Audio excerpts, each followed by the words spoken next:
This is the application for the Tapo Mini Wi-Fi plug. Notice that on the newly designed Tapo app, you can have things grouped together. So I have my cameras, my plugs, and then right here, you can see my new Tapo plug. Right now, it's in its off state. If I select the power button there, I can turn it on. Notice not only does it highlight the background in blue, but it also makes, in this case, the little light picture light up. You don't even have to open up the plug itself before you can turn things on and off. I will select my smart plug, and then again, if I do this right here, I could power it on and off, and we'll just leave that in its powered on state. Right up here, we have the name of this. I just left it as is. Coming down, we had our power, turning it on and off, and then our runtime. So here you could see how long I've had the plug running today, how long I've had it in the past 7 days, and then how long it's been powered on for the last 30 days. Coming down under that, we have a schedule. If I wanted to set up a schedule for when the plug would turn itself on or off, I select the button and then the plus sign in the upper right-hand corner. Here we could set custom time and then select whether we want it to turn the plug on or off, and then what days we want this to happen on. Keep in mind that if you have an action to turn on the plug, you will also want to have an action to turn off the plug. We also have the ability to set things based on sunrise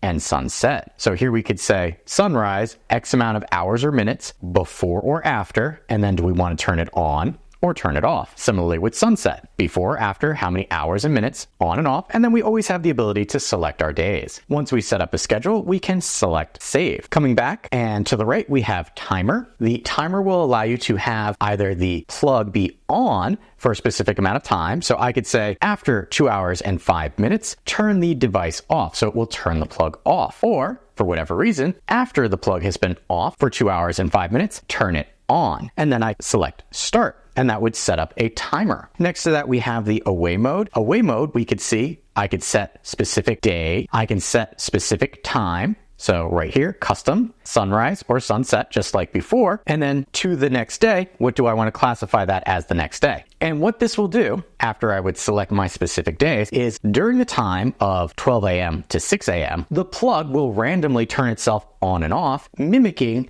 the activity of somebody being home. And then we would just hit start to lock that in. Coming down, we have device sharing. Notice right now I'm not sharing this with anybody, but we can share this individual plug with other people as long as they have their own Tapo account. And then under that, we have help and feedback. If you need help or feedback for any information that's not covered in this video about the smart plug, you can go there to check that out. You also have the ability to make it a favorite. Remember, on that front page that I showed you, I was showing you all devices, but there's a tab for favorite. And if I have a favorite set up, that'll make it so that this shows up in that shorter list instead of having to go through all of your devices. I have pretty much everything set up as a favorite because I use Alexa to turn on and off my devices. Speaking of, if I say the word, Alexa, turn off Tapo Smart Plug Mini, right there, my Alexa device heard me and turned off the device. I can also say, Alexa, turn on Tapo Smart Plug Mini. Whatever the device is called here is what will trigger your Alexa routine. And that was everything that we could do to control our smart plug. But if we come up here to the upper right hand corner and select the sprocket or cog icon, these will be the settings for our smart plug. Starting at the top, we have our device icon. I did pick one of these during the setup process, but if I wanted to, I can change that. And now it's a blender. And if we come back here, powering on the device and powering off the device, notice that there's those subtle animations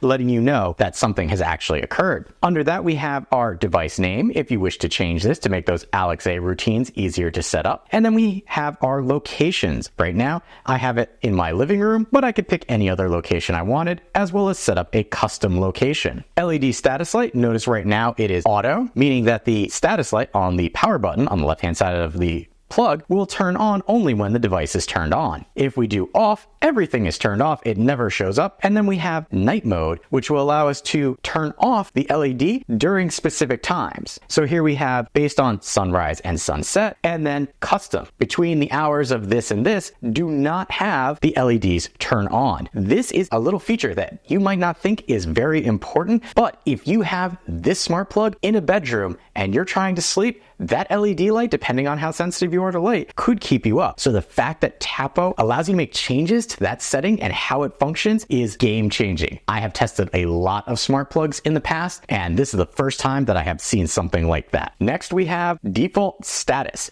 This is another thing which, if you're looking into a smart plug, you want to know about. What happens if power is lost and then restored to your device? Well, guess what? The default status will tell your Tapo smart plug what to do. Right now, it is set for last on state. So, was your smart plug turned on? Then when power is restored, it will return to an on state. If your plug was in an off state, then when power is restored, it will return to an off state. This is very good if you are especially having this in a bedroom to turn on and off a light. If that light was off and you lost power and then power is restored in the middle of the night, you do not want your light to turn on in the middle of the night. That is what the last on state will do. You also have the ability to on, meaning when power is restored, regardless, it will turn that on. Or regardless, power is restored, the plug will be off. Depending on what you have plugged into this and where it's located, this is going to be game changing for you. And let me tell you, as somebody who uses these to power devices in my bedroom, a must have when looking at a smart plug. Here we have auto timer. If I turn this on, it will automatically turn the device off after a specific amount of time. And then I could set that up here if I wanted to. For me, don't necessarily need that, but just know that's how you can make that change. Groups. Well, if you wanted to group your Tapo devices together to control all in one spot, you select groups and then add group. You would create a group and then you'd be able to control this smart plug as part of an array of smart plugs. Here we have our device info, lots of sensitive information in there. We'll not be sharing that with you, but that's where you can go to find MAC addresses, things like that. And then firmware update. If I select this, I can select to update the firmware. Or if you notice when we set this up, I set it so that it automatically checks for firmware updates during a period of the day when nobody else is really on the Wi-Fi. And that has been everything that you can do for the Tapo Smart Plug Mini in the Tapo app.